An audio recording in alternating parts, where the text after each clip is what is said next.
My daughter handed me the most beautiful gift I'd ever received, an all-expenses-paid Northern Lights trip to Alaska. But when I came home early from my pre-trip doctor's appointment, I overheard her on the phone saying, "The guide will make it look like an accident. She slipped on the ice, fell, froze to death." I smiled and quietly set down my purse, thinking, "Well, sweetheart, let's see who survives this little game of yours. Where are you watching from today? Drop your location in the comments below and hit that like and subscribe button." My name is Eleanor Morrison, and at 68 years old, I thought I'd seen enough of life's surprises. I was wrong. Standing in my own hallway, listening to my only child plot my murder, I realized that sometimes the people who claim to love you most are the ones planning your funeral. Let me tell you how I got here, because this story didn't start with Catherine's phone call. It started 3 weeks ago when she showed up at my Boston brownstone with tears in her eyes and what I thought was the most generous gift any daughter could give her aging mother. "Mom, you've been so sad since Dad died," she'd said, wrapping her arms around me in the living room where I'd raised her. "I know how much you miss him, how lonely you've been. Marcus and I want to do something special for you." Marcus Blake, her husband of 20 years, stood behind her, nodding with that practiced sincerity he'd perfected as a corporate lawyer. Their 2 children, Sophie and Ryan, flanked them like a picture-perfect family unit. "We've booked you the Northern Lights adventure you always talked about," Catherine continued, producing a glossy brochure. "Remember how you and Dad used to say you'd go to Alaska someday? Well, now you can. Everything's paid for. Flights, hotel, guided tours, the works." I'd been speechless. The trip cost more than my entire year's grocery budget. But looking at their hopeful faces, especially my grandchildren's excitement, I couldn't help but feel overwhelmed with gratitude. 7 days and 6 nights in Fairbanks, Marcus added. The guide is supposed to be the best in the business. Thomas Mackenzie, 20 years of experience. What I didn't know then was that Thomas Mackenzie had gambling debts that made him willing to do things that had nothing to do with Aurora viewing. But standing in my hallway today, 3 weeks later, listening to Catherine discuss the details of my accident with someone on the phone, I finally understood. The gift wasn't generosity. It was a death sentence wrapped in a bow. "The insurance money will cover everything," she was saying, her voice carrying from the kitchen where she thought she had privacy. $2 million from the life insurance, plus we can sell the house immediately. Marcus says the market's perfect. $2 million. That's what my life was worth to my daughter. I remained frozen in the hallway, my mind racing. Catherine didn't know I'd returned early from Dr. Peterson's office. She thought I was still sitting in a waiting room, discussing my blood pressure medication. Instead, I was listening to her plan my death with the clinical precision of someone discussing a business transaction. "Mom's always been clumsy," she continued. "Everyone knows that. She fell down those stairs last year. Remember? And she's been so scattered since Dad died. It'll be completely believable." My late husband Robert would have been horrified. He'd adored Catherine, defended her through every rebellious phase, every poor decision. But Robert had been gone for 2 years, and apparently that was long enough for our daughter to transform into someone I didn't recognize. The phone call ended, and I heard her footsteps approaching. I quickly slipped out the front door, closing it as quietly as possible, then made a show of returning with my keys jingling. "Mom, is that you?" Catherine called from the kitchen. "Just getting back from the doctor," I called out cheerfully. Traffic was terrible. She appeared in the doorway, smiling that same loving smile she'd worn since childhood. Looking at her now, I marveled at how perfectly she concealed her true intentions. If I hadn't heard that phone call, I would have continued believing in her devotion right up until I froze to death on an Alaskan mountainside. "How did the appointment go?" she asked, with what sounded like genuine concern. "Oh, you know Dr. Peterson. He worries about everything, but I'm healthy as a horse." Her smile flickered for just a moment. "That's wonderful, Mom. I'm so glad you're taking care of yourself." As she busied herself making tea, I studied her profile. When had my sweet Catherine become capable of murder? When had her financial problems become more important than her mother's life? The answer came to me as I watched her careful movements. This wasn't sudden desperation. This was calculated planning. She'd been thinking about this for a while, waiting for the right opportunity. "The Alaska trip is in 5 days," she said, handing me a steaming mug. "Are you excited?" I smiled back, matching her false warmth with my own. "I can hardly wait." But what Catherine didn't know was that her father had taught me more than she realized during our 40-year marriage.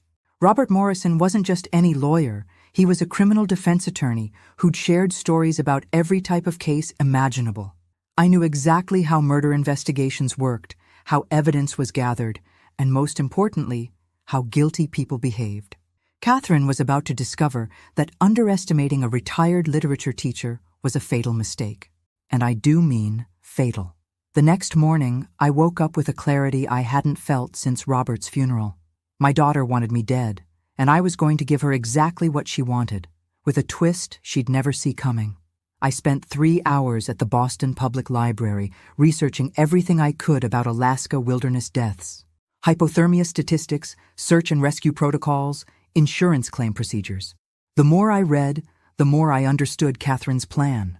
Alaska was perfect for what she had in mind, but two could play this game. By noon, I was sitting across from James Patterson, Robert's former law partner, and the only person I trusted with what I'd discovered. At 73, James still practiced law with the sharp mind that had made him legendary in Boston's legal circles. "Eleanor, what you're describing is attempted murder," he said, leaning back in his leather chair after I'd told him about the phone call. "We need to contact the police immediately." "With what proof?" I asked. "My word against hers? She'll deny everything, claim I misunderstood, maybe even suggest I'm having memory issues. You know how these things go, James." He nodded grimly. We both knew how family disputes played out in court, especially when one party was elderly and recently widowed. The system would protect Catherine, not me. "So what do you propose?" "I'm going to Alaska as planned," I said, "but Thomas Mackenzie is going to get a surprise he's not expecting." James raised an eyebrow. "What kind of surprise?" "The kind where his gambling debts get paid off by someone other than my daughter. The kind where he suddenly remembers he has a conscience. You see, I'd learned something interesting during my library research. Thomas Mackenzie owed $47,000 to some very unpleasant people in Las Vegas. Catherine had discovered this and was using it to blackmail him into cooperation. But what she didn't know was that Eleanor Morrison had her own resources. Robert's life insurance had left me well off, though I'd never told Catherine the exact amount. She assumed I was struggling financially because I lived modestly and occasionally mentioned being careful with money. In reality, I was sitting on nearly $500,000, plus the house that was worth another $600,000. "You're planning to bribe him?" James asked. "I'm planning to offer him a better deal. $50,000 to help me fake my own death versus complicity and actual murder for whatever Catherine's paying him." James was quiet for a long moment. "Eleanor, what you're suggesting is incredibly dangerous. If something goes wrong, I'll actually die, and Catherine will get what she wants anyway. But if I do nothing, I'm definitely going to die. At least this way, I have a chance." The beauty of my plan was its simplicity. I would die in Alaska exactly as Catherine expected. But instead of actually freezing to death, I would disappear into a new identity I was already working on establishing. Meanwhile, Catherine would reveal her true nature by celebrating her windfall, giving me all the evidence I needed to destroy her. "What about the children?"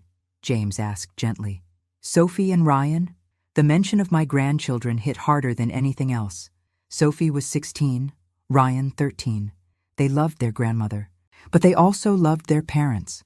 This situation would devastate them. "They'll be better off knowing the truth about their mother than living with a murderer," I said, though saying it aloud made my heart break a little. James spent the next hour trying to talk me out of the plan. He suggested private investigators, wire recordings, even confronting Catherine directly. But I'd made up my mind. Catherine had shown me who she really was. Now I was going to show her what happens when you underestimate someone who's lived longer, learned more, and has nothing left to lose. That evening, I called Catherine to confirm the trip details.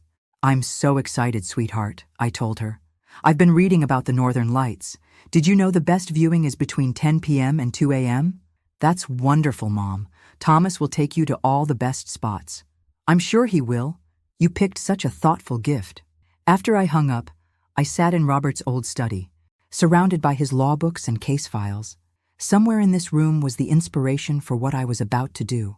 Robert had once defended a woman who'd faked her own death to escape an abusive husband. The case had fascinated him because of its complex legal implications. The woman had been caught eventually, but only because she'd made contact with family members too soon. She'd gotten sentimental, reached out to her sister, and the sister had accidentally revealed she was alive. I wouldn't make that mistake. I opened my laptop and began researching private investigators in Alaska. I needed someone who could document Catherine's behavior after my supposed death. Someone who could gather evidence of her celebrating, spending the insurance money, maybe even bragging about how clever she'd been. By midnight, I had a plan. By the end of the week, Catherine Morrison Blake would learn that her mother was far more dangerous than she'd ever imagined. The irony wasn't lost on me. My daughter had given me the perfect gift after all, the gift of knowing exactly who she really was. 3 days before my departure, Catherine insisted on helping me pack. She arrived at my house with shopping bags full of essentials for Alaska: thermal underwear, wool socks, hand warmers, and a beautiful new parka that cost more than my monthly Social Security check. "We want you to be comfortable," she said, carefully folding each item into my suitcase. "Alaska can be dangerous if you're not properly prepared." I watched her gentle ministrations with fascination. She was packing my funeral clothes with the same care she'd once used to pack my birthday presents. The woman could have won Academy Awards. "This trip means so much to me," I told her honestly.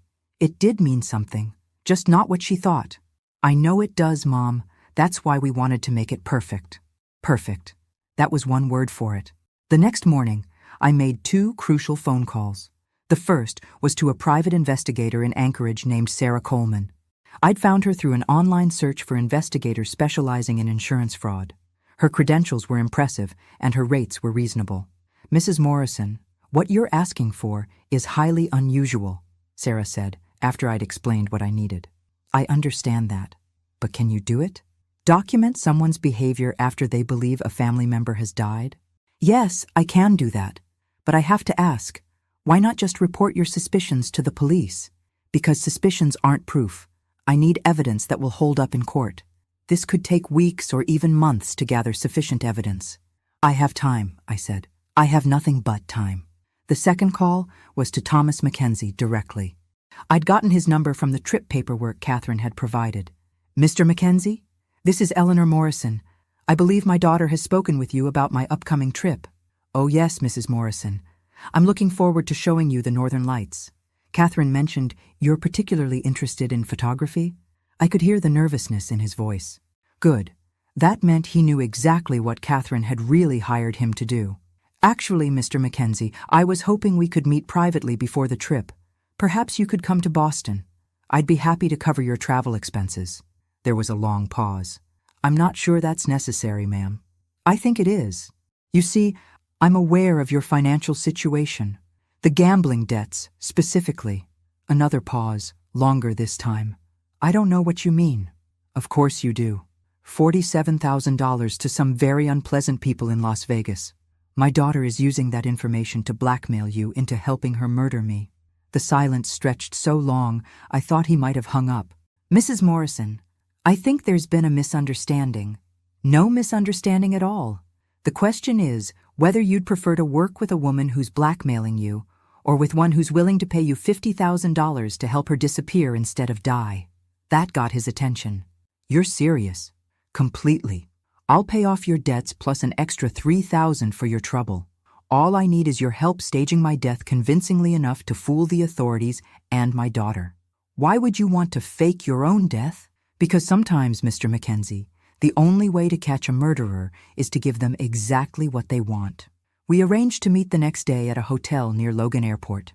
I chose a public place where we could talk privately, without arousing Catherine's suspicions if she happened to be watching my movements. Thomas Mackenzie turned out to be a lean, weathered man in his 50s with intelligent eyes and the careful movements of someone accustomed to dangerous situations. We sat in the hotel restaurant, ostensibly 2 travelers discussing a tour itinerary. "Your daughter showed me pictures of you," he said quietly. "She seemed very concerned about your safety in the wilderness." "I'm sure she was." "What exactly did she ask you to do?" He looked uncomfortable. She said you'd probably try to wander off during the tours. She was worried you might get lost, maybe even hurt yourself. She asked me to make sure nothing happened to you, by making sure something did happen to me. Thomas nodded reluctantly. The plan was to stage a fall during one of the night viewings.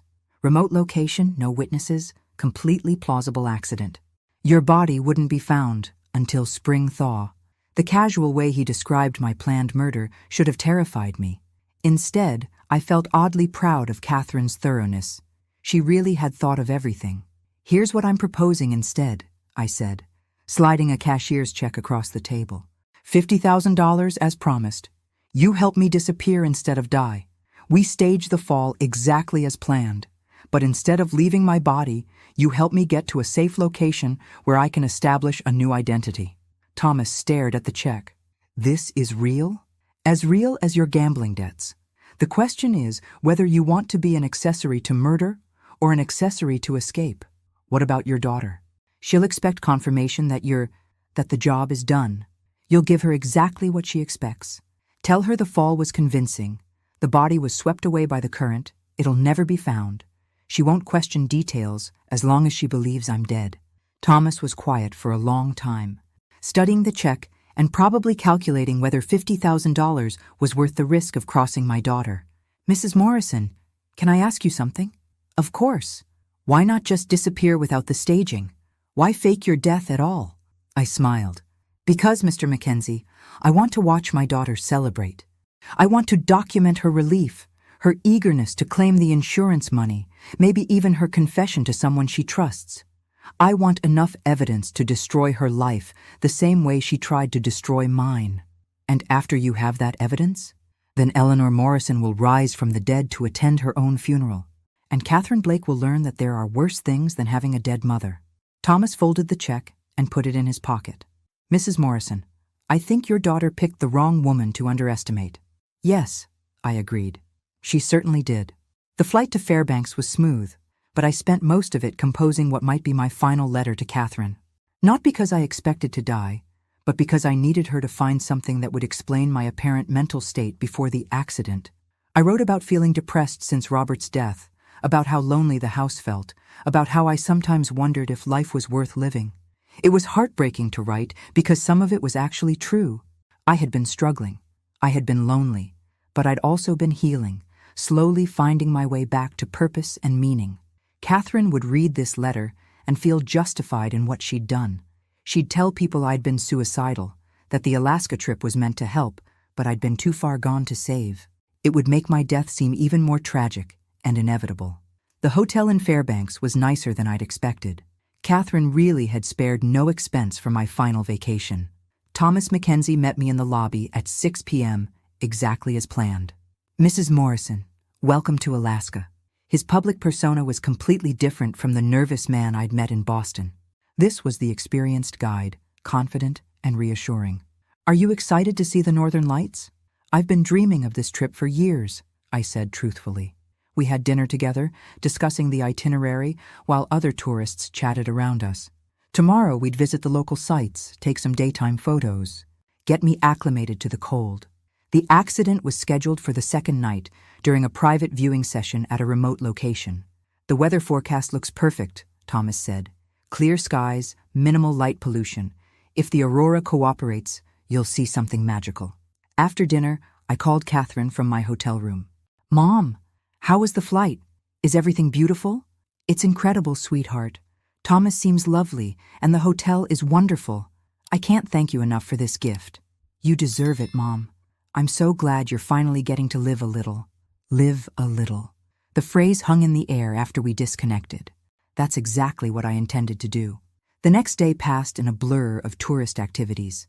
We visited a dog mushing demonstration, toured the University of Alaska Museum, and took a scenic drive through the wilderness. Thomas was the perfect guide, knowledgeable, entertaining, and attentive to my needs as an older traveler. But I could see him watching me too, probably wondering if I was having second thoughts about our arrangement. The money was already in his account. I'd transferred it that morning. But I could tell he was still processing the surreal nature of our situation. That evening, as we prepared for the night viewing, I left the letter for Catherine on my hotel desk, where housekeeping would find it after I disappeared. I also left detailed instructions about my funeral arrangements and a will that left everything to my grandchildren in trust. Catherine would be furious when she discovered I'd changed my will without telling her. But that fury would be useful evidence later. "Ready for the show of a lifetime?" Thomas asked as we climbed into his truck. "More ready than you can imagine." The location he'd chosen was perfect for our purposes.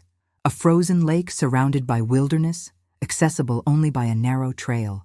If someone really did fall through the ice here, their body might not be recovered for months. We waited in his heated truck for 2 hours before the lights appeared.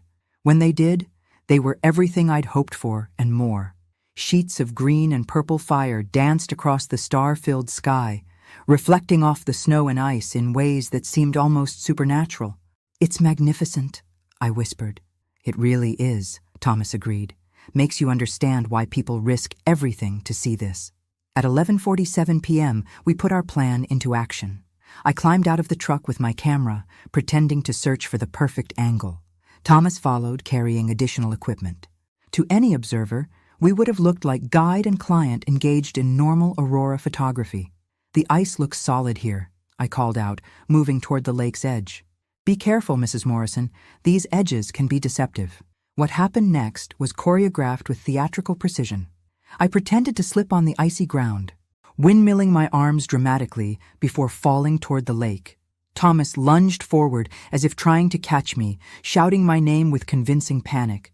But instead of hitting the water, I rolled behind a cluster of snow-covered boulders where Thomas had previously hidden a survival pack, complete with warm clothes, emergency beacon, and coordinates for our real destination. For the next hour, Thomas played his part perfectly. He called for help on his radio, reporting a terrible accident. He threw my parka and gloves into the water to create evidence of my fall.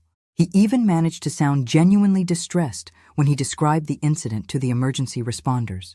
While he handled the official response, I changed into warmer clothes and activated a GPS device that would lead me to a hunting cabin Thomas had arranged, 6 miles deeper into the wilderness. The cabin was stocked with supplies for 2 weeks. I had satellite internet, a secure phone, and everything I needed to monitor the aftermath of my death from safety. By dawn, Eleanor Morrison was officially missing and presumed dead in the Alaskan wilderness. And in Boston, my loving daughter was about to receive the phone call she'd been waiting for. Catherine's reaction to news of my death was even more perfect than I'd hoped. Sarah Coleman, the private investigator I'd hired, called me at the cabin 12 hours after Thomas reported the accident. "Your daughter received the call at 6:23 a.m. Eastern Time," Sarah reported. "I was positioned across the street from her house when the call came in. I recorded her initial reaction through the window. What did you see?" She answered the phone in her pajamas, listened for about 30 seconds, then hung up and immediately called her husband. Marcus came downstairs, and they had what appeared to be an intense but quiet conversation. Then she did something very interesting. "What?" She smiled. Not a grief-stricken smile or a relieved smile, a satisfied smile, like someone who'd just received confirmation that a business deal had gone through successfully. I felt sick. Even though I'd expected this reaction, seeing it confirmed was devastating. My daughter was genuinely happy about my death. Did she call anyone else? Several people. Her lawyer. Someone who might have been an insurance agent, and interestingly, a real estate agent. She made that last call from her car while driving to work.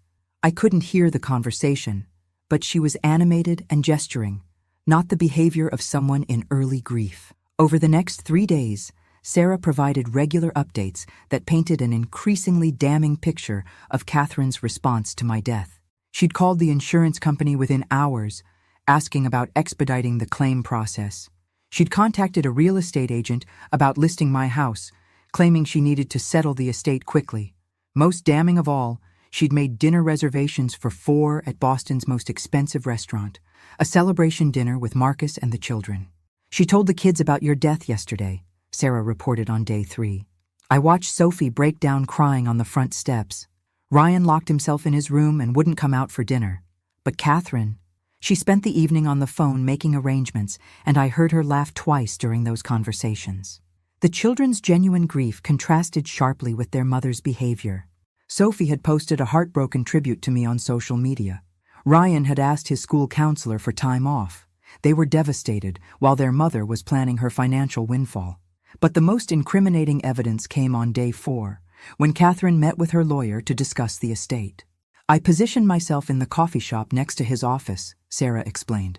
They sat by the window, and with a directional microphone, I was able to record most of their conversation. What did she say? She asked about challenging the will. Apparently, you left everything to the grandchildren in trust, with Catherine as trustee, but limited access to the funds. She was furious about that limitation and wanted to know if she could break the trust. What did the lawyer tell her?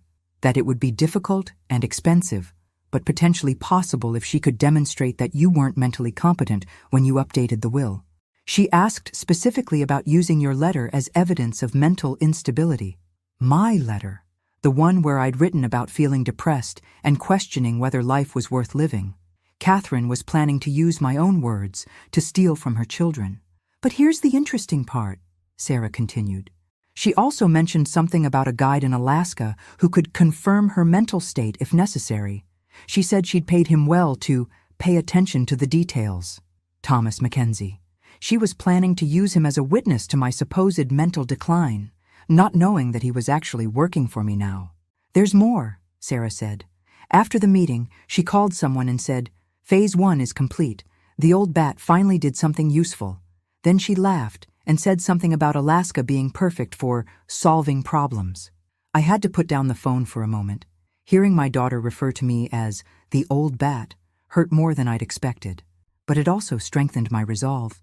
Sarah, I need you to keep documenting everything, every phone call, every meeting, every conversation, and I need you to get me copies of any financial transactions she makes in the next few weeks. What are you planning, Mrs. Morrison? I'm planning to attend my own funeral, and then I'm going to rise from the dead to destroy the woman who killed me. That evening, I called James Patterson from my satellite phone. Eleanor? Thank God. How are you holding up? I'm fine, James. Better than fine, actually. How's the official investigation going? They've called off the search. The assumption is that your body was swept into deeper water and won't be recovered until spring. Catherine has been surprisingly composed during the interviews. I'll bet she has. James, I need you to do something for me. Anything. I need you to schedule a reading of my will for next week. Tell Catherine it's standard procedure, but make sure you record the entire session. I want to see her reaction when she learns the full terms of the trust. Eleanor, are you sure about this timeline? Once we start formal legal proceedings? I'm sure. It's time to set the trap. The next morning, I received news that made everything worth it. Sarah called with an update that confirmed everything I'd suspected about my daughter's character. She's planning a memorial service for this weekend, Sarah reported. But here's the strange part. She didn't invite your neighbors or your friends from the community center. It's family only, plus some people I don't recognize. Business associates, maybe. What kind of memorial service excludes the deceased's friends? The kind where the focus isn't on mourning. I managed to get the guest list through a contact at the catering company. It's very small, very exclusive, and the menu is expensive, more like a private celebration than a funeral. I thought about my friends at the community center, the women I played bridge with every Tuesday, the neighbors who checked on me during snowstorms. Catherine had deliberately excluded anyone who actually cared about me. Sarah, I need you to be my eyes and ears at that memorial service. I want to know exactly what she says about me, how she acts, who she talks to. I'll be there. But Mrs. Morrison, are you prepared for what you might hear? I looked out the cabin window at the vast Alaskan wilderness, thinking about the daughter I'd raised and the woman she'd become. I've been preparing for this my whole life, I said. I just didn't know it until now. The memorial service was exactly what I'd expected, and worse. Sarah's recording equipment captured every damning moment, and what I heard made my blood run cold. Mom was never the same after Dad died, Catherine told the small gathering. She became increasingly paranoid, convinced that people were trying to take advantage of her financially. She'd changed her will multiple times in the last year, never satisfied with any arrangement. Lies. Complete fabrication designed to lay groundwork for challenging my mental competency. The Alaska trip was actually my attempt to help her reconnect with life, she continued, dabbing at dry eyes with a tissue. She'd talked about suicide several times, and I thought maybe seeing something beautiful would remind her that life was worth living. More lies. I'd never mentioned suicide to Catherine, never expressed anything but normal grief over losing Robert. But the most horrifying moment came when Marcus stood to speak. Eleanor was a complicated woman in her final years, he said. The financial decisions she made toward the end weren't always rational. We tried to intervene, tried to help her see reason, but she was very stubborn about maintaining control. Sarah's microphone caught Catherine nodding emphatically, adding, "She actually accused me of wanting her dead. Can you imagine? I was trying to help her, and she thought I was plotting against her." The irony was breathtaking. She was describing exactly what she'd been doing while presenting it as evidence of my mental decline. The funeral ended with Catherine announcing that she would be challenging my will to protect the children's interests and ensure that my irrational final decisions didn't harm the family financially. 20 people attended my memorial service. 20 people who listened to my daughter systematically destroy my reputation to justify stealing from my grandchildren. That evening, I called Thomas Mackenzie for an update on his end of the charade. "The authorities are satisfied with my report," he said. "I told them you'd seemed disoriented during the tour, complained about feeling dizzy, mentioned that life didn't hold much meaning anymore. They've classified it as an accidental death with possible suicidal ideation." "Perfect. And Catherine?" "She called me yesterday. Wanted to confirm details about your mental state. Just like you predicted. She's paying me an additional $5,000 to be available as a witness if needed." "Did you take the money?" "Of course. But I also recorded the conversation. She was very explicit about what she wanted me to say in court. Everything was proceeding exactly according to plan." Catherine was building her case against my competency, unaware that every lie she told was being documented. But the hardest part was still ahead, watching my grandchildren grieve while their mother celebrated. Sarah sent me video footage of Sophie crying in her bedroom, looking at old photos of us together. She sent pictures of Ryan wearing the sweater I'd knitted him for Christmas, sitting alone in the backyard where we used to plant vegetables together. They were genuinely devastated by my death, while the person who should have been comforting them was busy with lawyers and financial planners. On day 7 of my official death, Catherine made the mistake I'd been waiting for. She called her sister, Sarah reported, Lisa, who lives in California. I couldn't get close enough to hear the full conversation, but I caught fragments. Catherine said something about the old woman finally being out of the way and Alaska solving all our problems. She also mentioned that the insurance money would set us up for life. Lisa Morrison Chen, Robert's younger sister, who'd always disliked Catherine and had limited contact with the family. If Catherine was confiding in Lisa, she must have felt very secure about her success. Did Lisa seem receptive to what Catherine was saying? Hard to tell, but after they hung up, Catherine looked very pleased with herself. She made another call immediately after, to a travel agent. Apparently she's booking a cruise to celebrate once the estate is settled. A cruise. While her children were still mourning their grandmother, Catherine was planning a victory vacation. But that wasn't even the worst part. "There's something else," Sarah said. "I followed Catherine to a storage unit yesterday. She was cleaning out boxes of your belongings, things she'd apparently taken from your house before anyone else could go through them." "What kind of things?" "Photo albums, jewelry, some documents. But instead of keeping them for the children, she was throwing most of it in a dumpster. I managed to rescue some items after she left, including what looks like your wedding album and a jewelry box." My wedding album. The jewelry box that had belonged to my grandmother. Catherine was literally throwing away family history, erasing evidence of my life and relationships. "Sarah, I need you to document everything she discarded. Photos, videos, a complete inventory. And I need copies of all the recordings you've made." "Already done." "Mrs. Morrison, I have to ask, when are you planning to reveal that you're alive?" I'd been asking myself the same question. Every day I delayed meant more pain for Sophie and Ryan, more time for Catherine to consolidate her position. But I needed overwhelming evidence, something so damning that no court would ever question Catherine's true nature. "Soon," I said. "Very soon." The answer came the next day, when Sarah called with news that changed everything. Catherine just met with a man I've been unable to identify, she said. They met in a parking garage, very secretive. I couldn't get close enough to hear the conversation, but I saw money change hands. A lot of money. What kind of man? Rough-looking. Not someone from her usual social circle.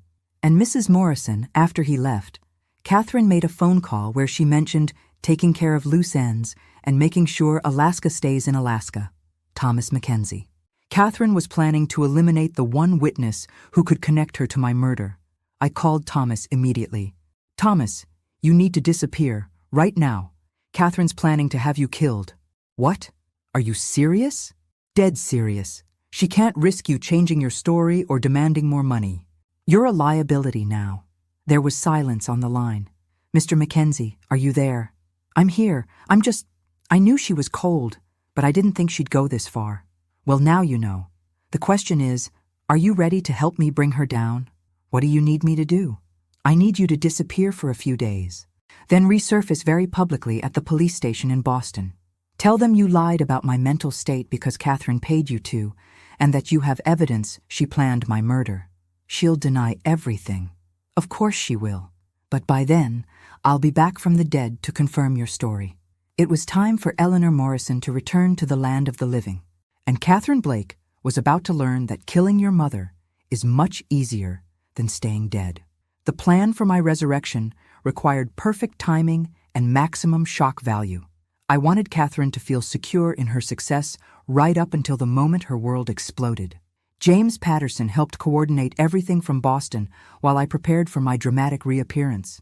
The first step was getting Thomas Mackenzie safely to the authorities. I've contacted Detective Rodriguez at Boston PD, James reported during our morning call. He's agreed to meet with Thomas privately and review all the evidence we've compiled. What did you tell him? That we have evidence of a conspiracy to commit insurance fraud and attempted murder. I didn't mention that you're alive. I thought that revelation should come from you personally.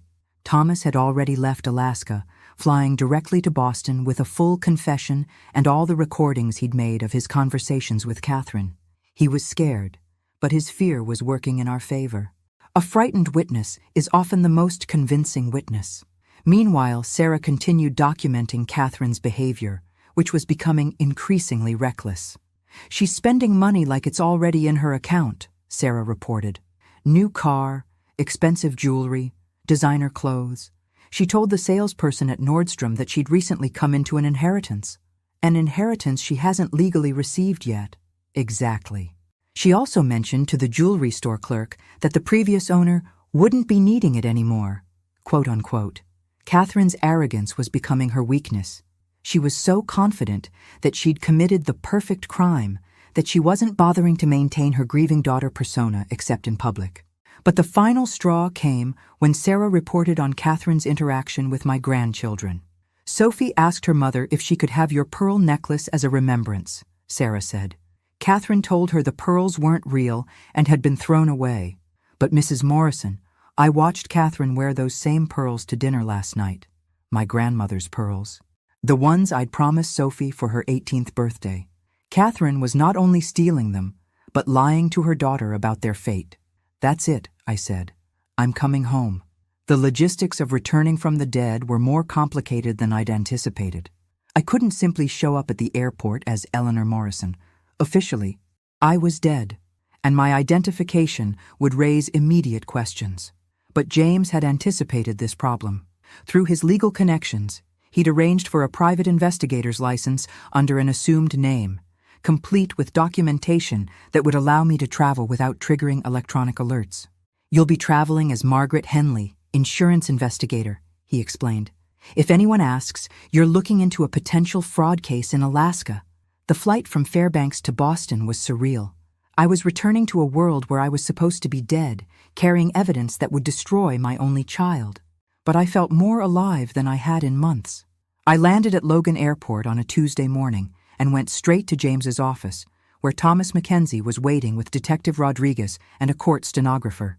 Mrs. Morrison, Detective Rodriguez said, his expression carefully neutral. I have to say, this is the most unusual case I've encountered in 20 years of police work. I imagine so, Detective, but unusual doesn't make it less criminal. We spent 4 hours going through every piece of evidence. The recordings of Catherine discussing my murder, the documentation of her behavior after my supposed death, the financial records showing her premature spending, and Thomas's confession about the staged accident. "This is enough for multiple charges," Rodriguez said finally. "Conspiracy to commit murder, insurance fraud, witness tampering. But Mrs. Morrison, you understand that your own actions could be problematic? Faking your death, even to catch a criminal, isn't strictly legal." "I understand. But Detective, would you rather prosecute a woman who faked her death to catch her would-be murderer, or let an actual murderer walk free because her victim didn't die on schedule?" He smiled grimly. "Point taken. What do you want to do about the arrest?" "I want to be there when you take her into custody. I want to see her face when she realizes she's been caught." "That's highly irregular. Detective, my daughter tried to have me killed. I think I've earned the right to be irregular." He agreed to let me observe the arrest from a distance, though I suspect James's legal reputation influenced that decision more than my emotional appeal. That evening, I checked into a hotel under my assumed name and called Sarah Coleman for a final update on Catherine's activities. "She's having dinner with Marcus at Bistrot du Midi," Sarah reported. "They're celebrating something. I heard her tell the waiter it was an early anniversary dinner, but their anniversary isn't until October." "What else?" "She's been making inquiries about private schools for the children. Expensive ones. Sophie has no idea. She thinks she's going to finish high school at her current school." Catherine was already reorganizing her children's lives around money she'd stolen from them. The depth of her betrayal was staggering. "Sarah, after tomorrow, your job will be done. I can't thank you enough for everything you've documented." "Mrs. Morrison, can I ask you something?" "Of course. How does it feel, knowing what you know about your daughter?" I considered the question. How did it feel to discover that the child you'd raised, loved unconditionally, and sacrificed for, was capable of murder? "It feels like grieving someone who's still alive," I said finally. "The Catherine I thought I knew never existed. I've been mourning a fiction." The next morning, Detective Rodriguez called with the arrest plan. "We're taking her into custody at 11 a.m. when she leaves her yoga class. Public place? Witnesses? Minimal chance for violence or escape. I'll be watching from the coffee shop across the street. Mrs. Morrison, are you prepared for this? Seeing your daughter arrested for trying to kill you?" I thought about Sophie crying in her bedroom, about Ryan sitting alone in our garden, about my pearls around Catherine's throat. "Detective, I've been prepared for this moment since the day I heard her planning my murder. The only question is whether she's prepared for it." At 10:45 a.m., I took my position in the coffee shop with a clear view of the yoga studio. Sarah Coleman joined me, carrying a camera with a telephoto lens to document Catherine's arrest for the record.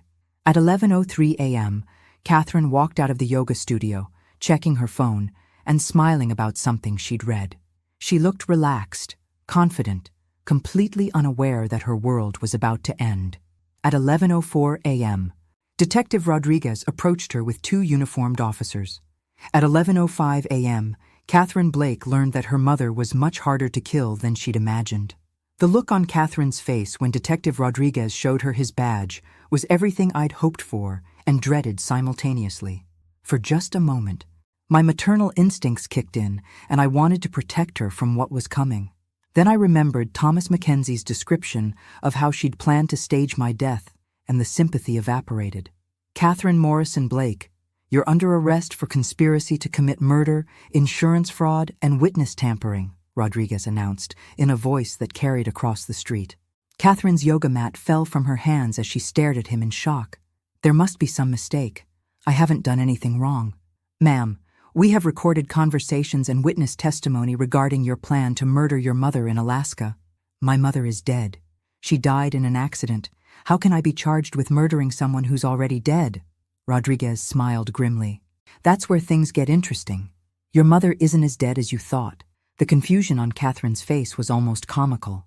She looked around as if expecting hidden cameras, some elaborate prank that would explain the impossible situation. "That's not possible. Thomas Mackenzie called me. He confirmed she fell through the ice. They never found her body because it was swept away. Thomas Mackenzie is cooperating with our investigation," Rodriguez explained as he cuffed her hands behind her back. "He's told us everything about your arrangement, including the recordings you don't know he made." I watched my daughter's face cycle through disbelief, anger, and finally, calculating assessment as she tried to process this turn of events. "I want my lawyer," she said finally. "Of course. You'll have plenty of time to call him from the station." As they led her away, Catherine twisted around, scanning the street as if she might somehow spot me watching. For a moment, our eyes almost met across the distance, but she was looking for a ghost, not the very alive woman sipping coffee in the shop window. "How do you feel?" Sarah asked quietly. "Like I just buried my daughter," I said. Again. The preliminary hearing was scheduled for the following week, giving me time to prepare for what would be the most difficult thing I'd ever done, testifying against my own child. James handled the media carefully, releasing just enough information to explain my survival without sensationalizing the story. The headlines were still dramatic: "Daughter accused of mother's murder, but mom's not dead," and "Alaska murder plot unravels when victim survives." The hardest part was dealing with Sophie and Ryan. They'd been told their grandmother was dead, grieved for a week, and now had to process not only that I was alive, but that their mother had tried to kill me. I met them at James's office, neutral territory where we could talk privately with a counselor present. "Grandma?" Sophie's voice was barely a whisper when she saw me. "Are you real?" "I'm real, sweetheart. I'm so sorry you had to go through thinking I was dead." She launched herself into my arms, sobbing with a mixture of relief and confusion. Ryan held back, his 13-year-old mind struggling to make sense of the situation. "Mom said you fell in Alaska," he said finally. "She showed us pictures of the lake where you died." "I did fall in that lake, Ryan, but I didn't die. Your mother paid someone to make it look like an accident, but I figured out what she was planning and arranged to survive instead." "So Mom tried to kill you?" Sophie asked, pulling back to look at me. "Yes, sweetheart, she did." "Why?" The question every child asks when their world stops making sense. Why did this happen? Why would someone we love hurt us? Why isn't the world safe and predictable like we thought? "I think your mother has some serious problems with money and making good decisions," I said carefully. "She convinced herself that she needed my life insurance money more than she needed me alive." Ryan was quiet for a long time. Finally, he asked, "What happens to us now?" It was the question I'd been dreading. Marcus would likely be charged as an accessory, meaning both parents could face prison time. The children would need somewhere to live, someone to care for them. "You'll live with me," I said, "if that's what you want. Your house, your schools, your friends, everything can stay the same.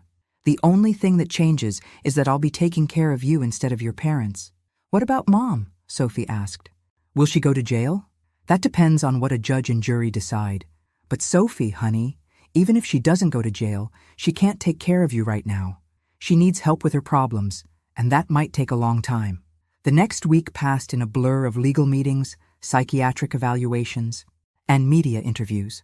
Catherine's lawyer tried to argue that she'd suffered a mental breakdown following her father's death, that the murder plot was the result of temporary insanity brought on by grief and financial stress.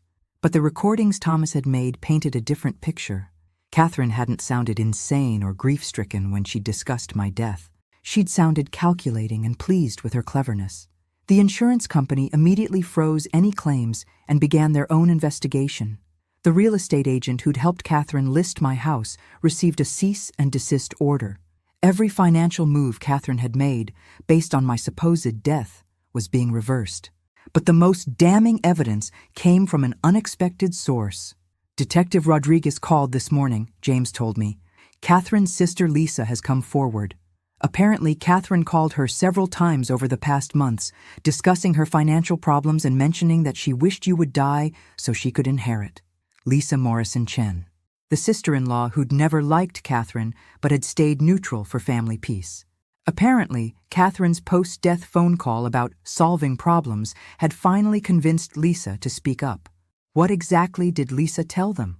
That Catherine had specifically mentioned Alaska as a perfect place for accidents, and had asked Lisa hypothetical questions about life insurance payouts and how long probate takes for accidental deaths.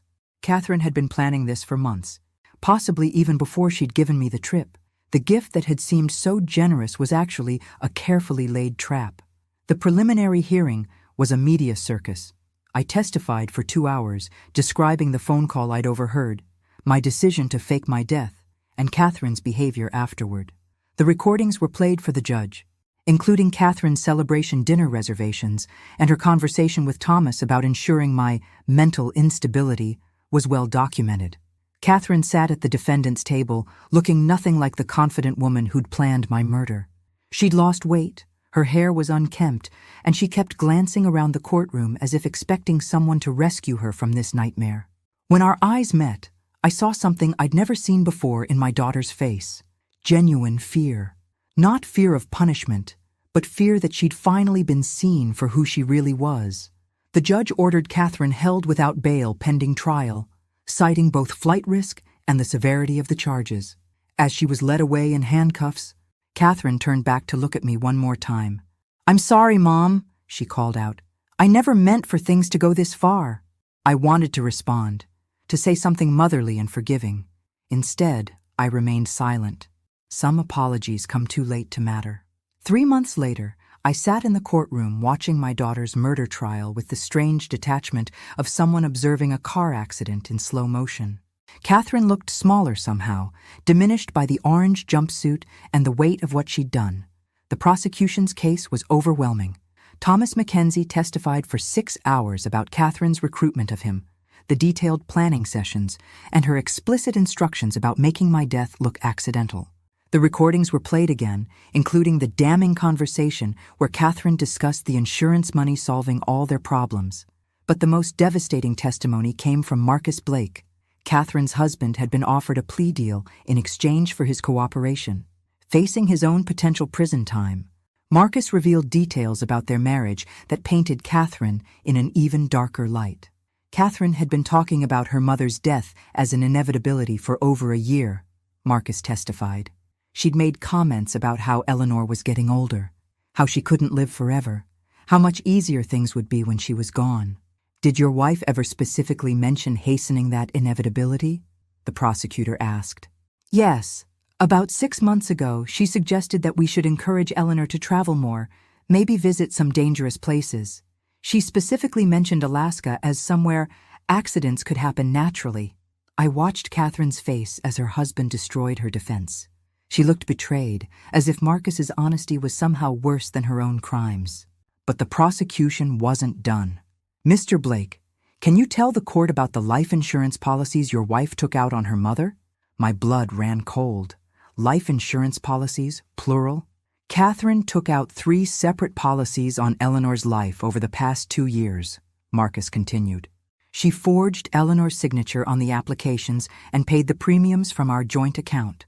What was the total death benefit from these policies? $8.5 million. The courtroom erupted in gasps. I felt the air leave my lungs. $8.5 million. Catherine hadn't just been planning to kill me for my existing life insurance. She'd been systematically increasing the payout for months. "Were you aware your wife was forging your mother-in-law's signature?" I knew she was handling Eleanor's insurance matters, but I didn't ask for details. Catherine said Eleanor had requested help with her financial planning. Another lie. Catherine had never discussed insurance with me, never asked to help with financial planning. She'd been secretly turning my life into a lottery ticket. The defense attorney tried to salvage the case by portraying Catherine as a woman driven to desperate acts by financial pressure and her father's recent death. They brought in psychiatrists who testified about grief-induced temporary insanity and stressed that Catherine had ultimately not succeeded in killing anyone. But the fraud charges alone were enough to destroy their argument. You don't forge multiple insurance policies during a temporary mental break. You don't recruit accomplices and plan elaborate murder scenarios while insane. Catherine's actions showed clear premeditation and rational planning. The most heartbreaking moment came when Sophie took the stand as a character witness for her mother. At 16, she was old enough to testify, but young enough to still believe in the inherent goodness of parents. She described Catherine as a loving mother who'd been overwhelmed by circumstances, who'd made a terrible mistake, but didn't deserve to lose everything. "My mom isn't a murderer," Sophie said through tears. "She's just scared and confused. She needs help, not prison."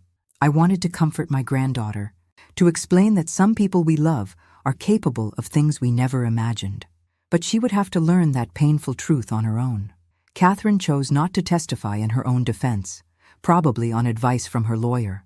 There was too much evidence against her, too many recorded conversations that would be impossible to explain away. The jury deliberated for 6 hours. When they returned, the forewoman stood to read the verdict with the solemnity of someone announcing a death. On the charge of conspiracy to commit murder in the first degree, we find the defendant guilty. On the charge of insurance fraud in the first degree, we find the defendant guilty. On the charge of witness tampering, we find the defendant guilty. Catherine collapsed in her chair as the verdicts continued. Marcus, watching from the gallery, put his head in his hands. Sophie sobbed silently while Ryan stared straight ahead with the blank expression of someone whose world has just shattered completely. The judge scheduled sentencing for the following month, warning that Catherine faced potentially 25 years to life, depending on how the charges were combined. As the courtroom emptied, I found myself alone with James Patterson, watching the bailiffs prepare to escort Catherine back to jail. "Eleanor," he said quietly, "how are you holding up?" I thought about the question. My daughter was going to prison for trying to murder me. My grandchildren were orphans in everything but name. My family was destroyed beyond any hope of repair. "I'm alive," I said finally. 6 months ago, Catherine was planning to make sure I wasn't. Everything else is just details. But as Catherine was led away, she turned back one more time. This time, instead of fear or anger, I saw something that looked almost like relief in her eyes. Maybe being caught was easier than living with what she'd done. Or maybe she was just relieved that she no longer had to pretend to be someone she wasn't. Either way, our relationship was over. The daughter I'd raised and loved was gone, replaced by someone I didn't recognize and couldn't forgive. The only question now was whether the woman who'd survived Catherine's murder plot could figure out how to live with the aftermath. 1 year later, I stood in the same Alaskan wilderness where I was supposed to have died, watching the northern lights dance across the sky in sheets of green and gold fire. But this time, I wasn't alone.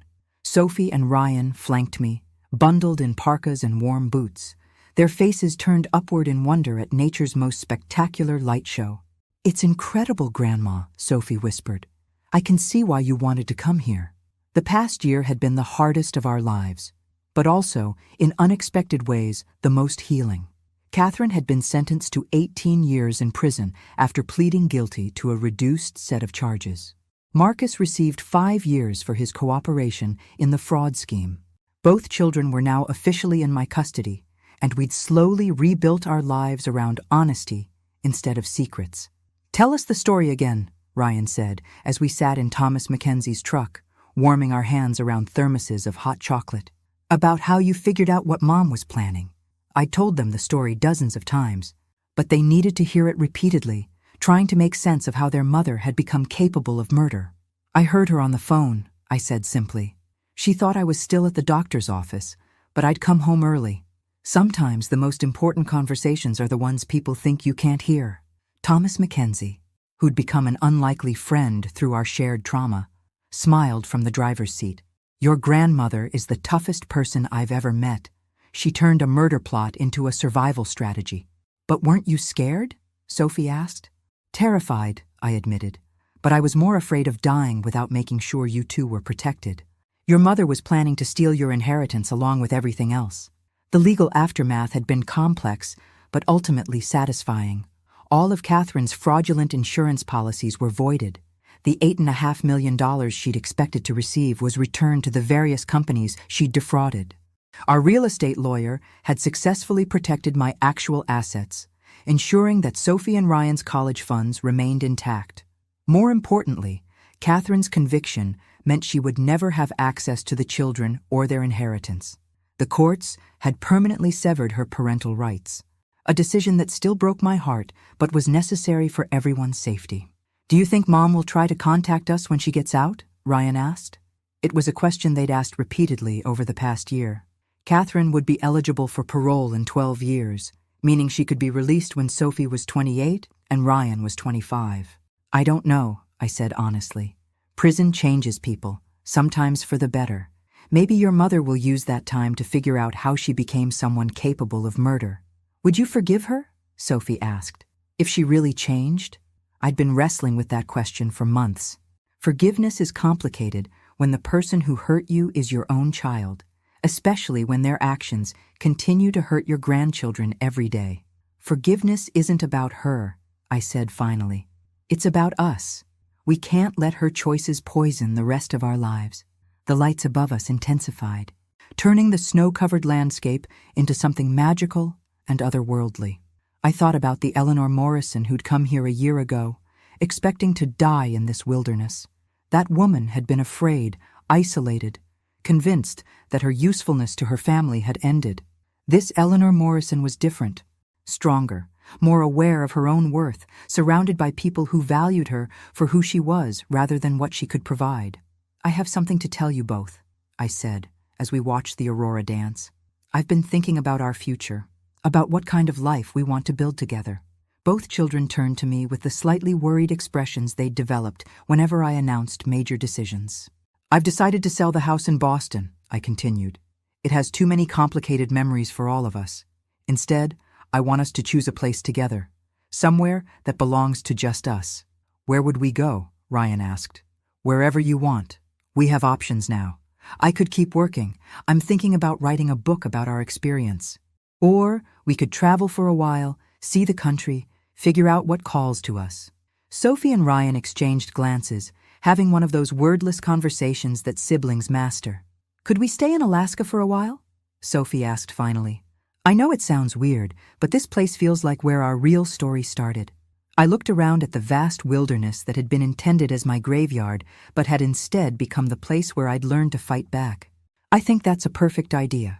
3 months later, we were living in a small but comfortable house in Fairbanks, Alaska. I'd found work teaching literature at the local community college. Sophie had enrolled in high school and made friends with remarkable resilience. Ryan had discovered a love of wilderness photography and spent weekends with Thomas Mackenzie, learning to navigate the backcountry safely. We were building a life based on truth instead of manipulation, love instead of obligation. I often thought about Catherine in her prison cell, wondering if she understood what she'd lost. Not just her freedom, but her children's trust, her mother's love, and any hope of the family she'd claimed to be protecting. The book I'd started writing was part memoir, part warning about how financial desperation can corrupt even the deepest family bonds. I called it Surviving Your Own Murder, a mother's story of betrayal and justice. But the real story wasn't about Catherine's crimes or my survival. It was about Sophie and Ryan, who'd managed to maintain their capacity for love and trust, despite learning that one of their parents had tried to murder the other. They were the true heroes of this story. On quiet evenings, when the aurora borealis painted the sky in impossible colors and my grandchildren did homework at the kitchen table, I sometimes thought about the different ways people respond to loss. Catherine had responded to financial loss by planning murder. I'd responded to potential loss of life by fighting back. Sophie and Ryan had responded to the loss of their parents by choosing to build something new with the family they had left. Love, it turned out, was more resilient than fear. Truth was more powerful than manipulation. And sometimes, being underestimated by someone who wants to destroy you is the greatest advantage you can have. My daughter had given me the perfect gift after all. She'd shown me exactly how strong I was when everything was taken away. She'd taught me that survival isn't just about staying alive. It's about choosing to live fully despite the people who want to see you dead. And every time I watched the northern lights dance across the Alaskan sky, I remembered that some of the most beautiful things in life are only visible in the darkness. Catherine had tried to bury me in that darkness. Instead, I'd learned to make it beautiful. Thanks for listening. Don't forget to subscribe and feel free to share your story in the comments. Your voice matters.